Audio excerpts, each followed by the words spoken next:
Hello बच्चे, आज आप सभी को अपना YouTube चैनल ज्ञान विज्ञान रिसर्च सेंटर में स्वागत है। आज हम लोग 12वीं क्लास के फिजिक्स में एक बहुत ही महत्वपूर्ण प्रश्न लेकर आए हैं। आज हम लोग सीखेंगे कि एक दूसरे से d दूरी पर स्थित दो पतले लेंसों के समतुल्य फोकस दूरी का व्यंजक क्या होता है। यह प्रश्न इंटर एग्जाम के लिए काफी महत्वपूर्ण है। तो आइए आज हम लोग बिल्कुल सरलता से इस व्यंजक को प्राप्त करते हैं। तो देखिए, हमने प्रश्न लिखा है एक दूसरे से d दूरी पर स्थित दो पतले लेंसों के समतुल्य फोकस दूरी का व्यंजक। देखिए, यह एक अक्ष है और इस पर दो पतले लेंसों को रखा है।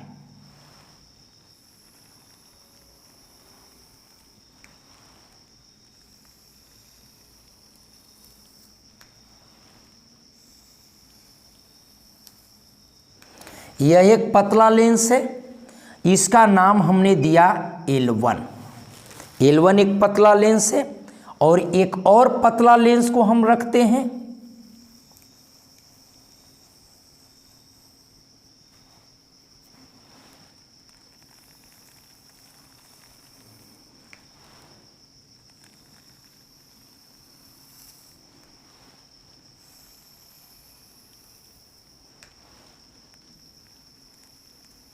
यह एक पतला लेंस है और यह एक पतला लेंस है। इसका नाम हमने दे दिया L2। यह दोनों पतले लेंस को एक दूसरे से d दूरी पर रखा गया है।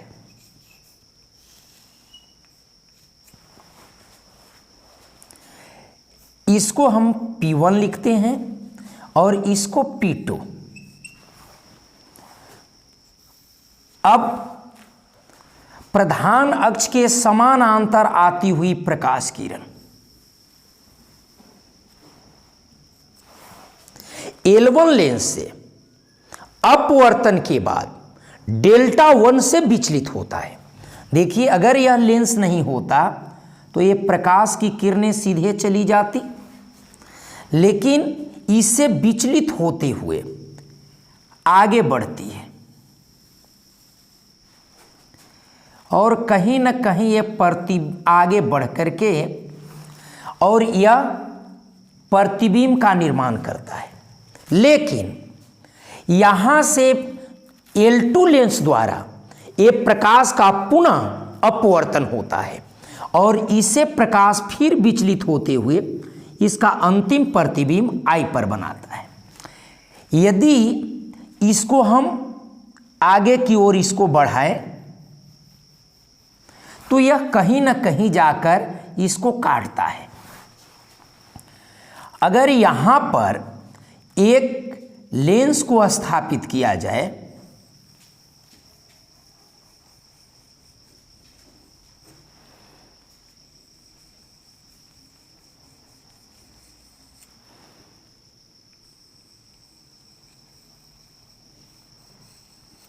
यह एक पतला लेंस रखा जाए जिसके द्वारा भी अंतिम प्रतिबिंब I पर ही बनता है, तो यह जो L लेंस होगा इन दोनों लेंसों के लिए समतुल्य लेंस होगा और इस लेंस की जो फोकस दूरी होगी वह समतुल्य फोकस दूरी होगा और इसी समतुल्य फोकस दूरी का हमें व्यंजक प्राप्त करना है। तो देखिए, मान लेते हैं कि ये भी एक प्रकाश किरण है जो L1 लेंस से डेल्टा 1 से विचलित होती है और I' पर प्रतिबिंब बनाता है और इससे डेल्टा 2 से विचलित होती है और इसका प्रतिबिंब I पर बनाता है। अगर इसी को हम ऊपर की ओर बढ़ाए तो इसका प्रतिबिंब ये जो कोण बनता है यह डेल्टा है और यह हो जाएगा डेल्टा 2। अब इस चीज को लिखते हैं, यदि यहां पर आन करके मिलता है इसको डी लिख दिया। ये आगे की ओर यदि बढ़ता है तो यहां कुछ नाम दे दीजिए। चलिए एच हमने नाम दे दिया। अब इसी चीज को हम लोग देख रहे हैं कि पहले लेंस द्वारा विचलन डेल्टा 1 और दूसरे लेंस द्वारा विचलन डेल्टा 2 है। इसलिए ये समतुल्य लेंस के लिए विचलन जो होगा वो डेल्टा होगा। अब इस चीज को हम लोग यहां पर लिखते हैं, माना कि L1 और L2 दो पतले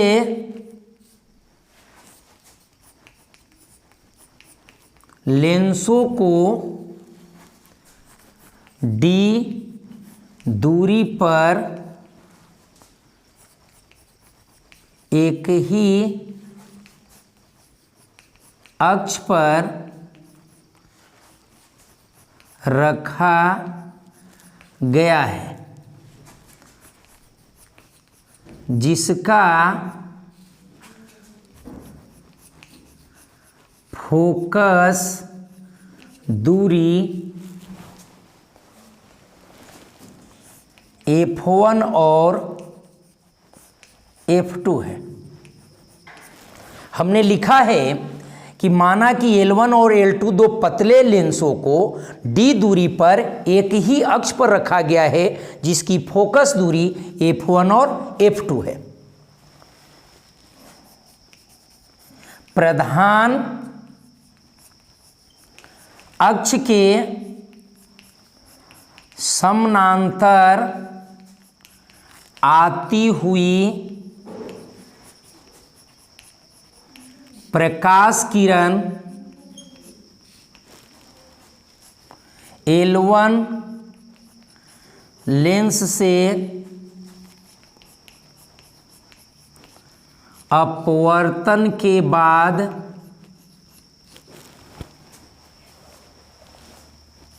डेल्टा 1 तथा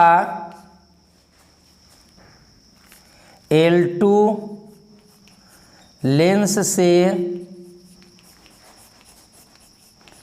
अपवर्तन के बाद डेल्टा 2 से विचलित होते हुए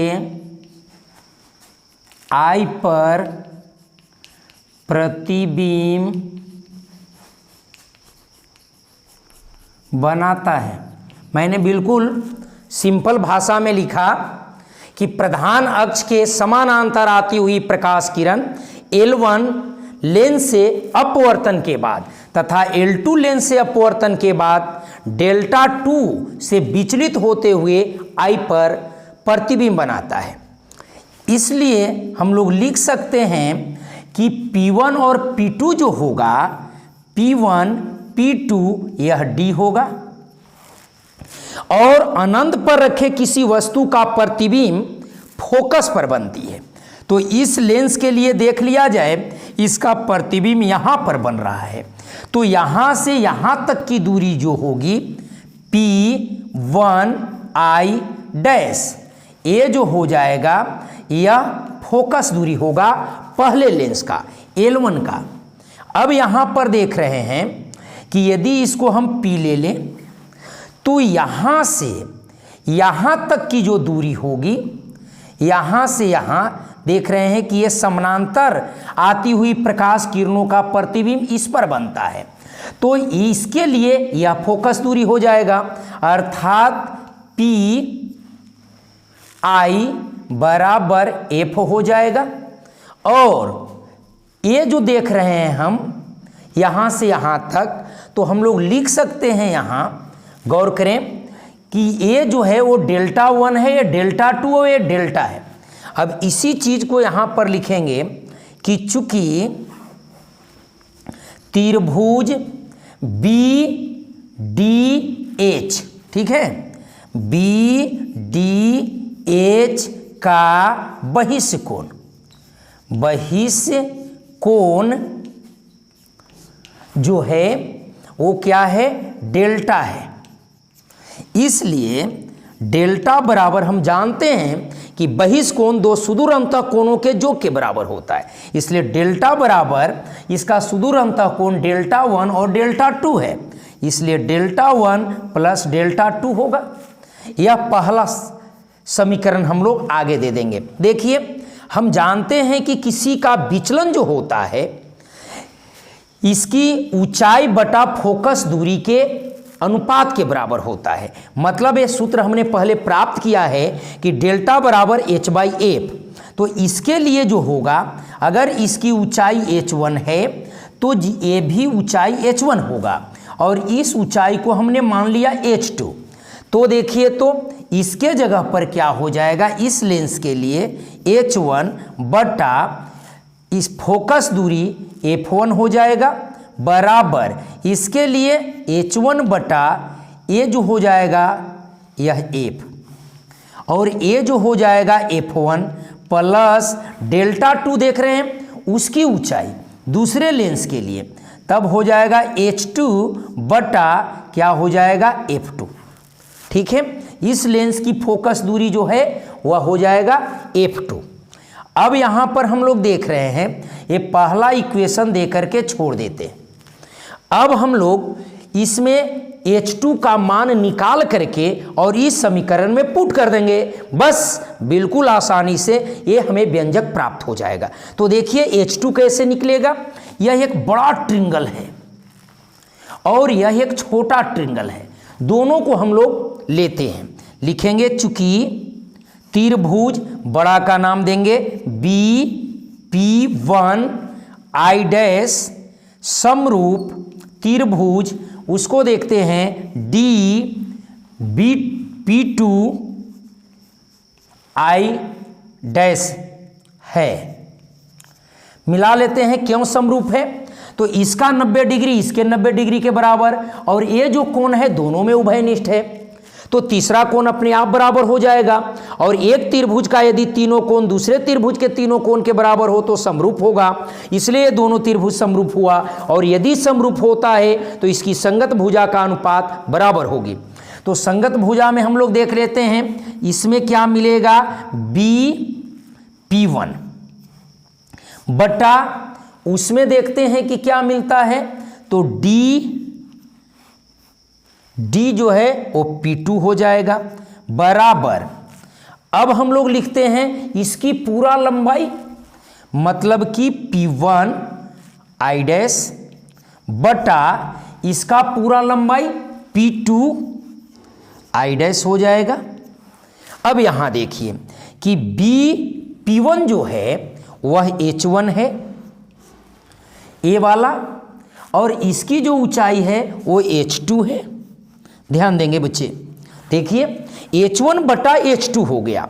अब ये P1 I डैश यहां से वहां तक की जो दूरी है हमने लिखा है P1 I डैश, ये तो f हो जाएगा, f1 बटा ये देख रहे हैं P2 I डैश है, P2 I डैश है, ये देखिए। तो इसकी दूरी हमें दी हुई नहीं है तो हम इसको तोड़ देंगे। तो ये पूरा में से यदि हम P1 P2 को घटा दे तो वह मान निकल जाएगी। देखिए इसी मान को हमें निकालना है तो हम पूरा में से इसकी मान को घटा देते हैं।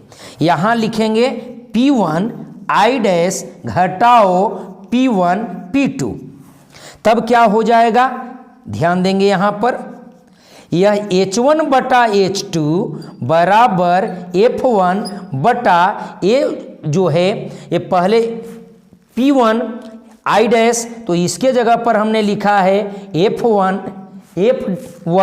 माइनस ई P1 P2 का मान जो है वो D है।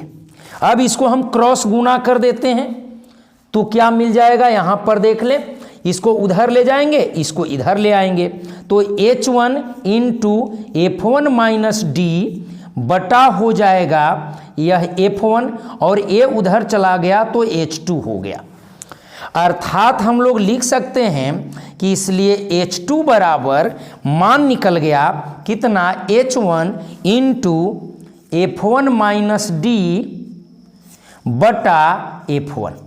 अब इसी H2 का मान हम इसमें रख देते हैं, लिखेंगे H2 का मान 1 में देने पर देखिए इसको अब देकर हम सोल्व करते हैं। तो H2 यहाँ पर है तो यहाँ क्या हो जाएगा, H1 बटा F बराबर H1 बटा F1 प्लस यहाँ देखिए H2 के जगह पर इतना है H1 into F1 minus D बटा F1 और इसमें है F2। अब हम लोग क्या करेंगे कि यह H1 बटा F बराबर H1 बटा F1 को, इसको हम लोग एलसीएम ले लेते हैं। तो एलसीएम लेंगे तो F1 F2 हो जाएगा ना, और F1 से यदि भाग देंगे तो F2 हो जाएगा। तो यहाँ पर लिख सकते F2 H1 प्लस इसमें है H1 into F1 minus D. बिल्कुल ध्यान देना है, सब में देख रहे हैं कि H1 है तो हम लोग H1 से भाग दे देते हैं, ध्यान देंगे तो 1 बटा F आ जाएगा बराबर, यहाँ पर ध्यान दीजिए तो यहाँ F2 हो जाएगा और इसमें अगर हम भाग देते हैं तो यहाँ पर हो जाएगा F1 माइनस डी और नीचे में जो है वह हो जाएगा F1 F2। ठीक है ना। हाँ, अब इसको उलट देंगे तो नीचे वाला ऊपर और ऊपर वाला नीचे, तो क्या हो जाएगा, F बराबर हो जाएगा F1 F2 बटा नीचे में हो जाएगा F1 plus F2 minus D. चाहे F1 प्लस F2 लिखें या फिर F2 प्लस F1 लिखें, इसको हमने आगे कर दिया A माइनस डी। तो यही हमारा जो सूत्र निकल कर आया, व्यंजक जो प्राप्त हुआ, यह समतुल्य फोकस दूरी का व्यंजक हुआ। D दूरी पर स्थित दो पतले लेंसों के समतुल्य फोकस दूरी का व्यंजक निकला F बराबर F1 इंटू F2 बटा F1 plus F2 minus D. तो हमने बिल्कुल सरलता पूर्वक समतुल्य फोकस दूरी का व्यंजक निकालना सिखाया जब दोनों पतले लेंस D दूरी पर हो। तो यदि ये पढ़ाई आपको अच्छी लगी तो आप इस चैनल को लाइक, सब्सक्राइब, शेयर जरूर करें ताकि नए नए वीडियो के साथ आपके साथ मिलता रहूं।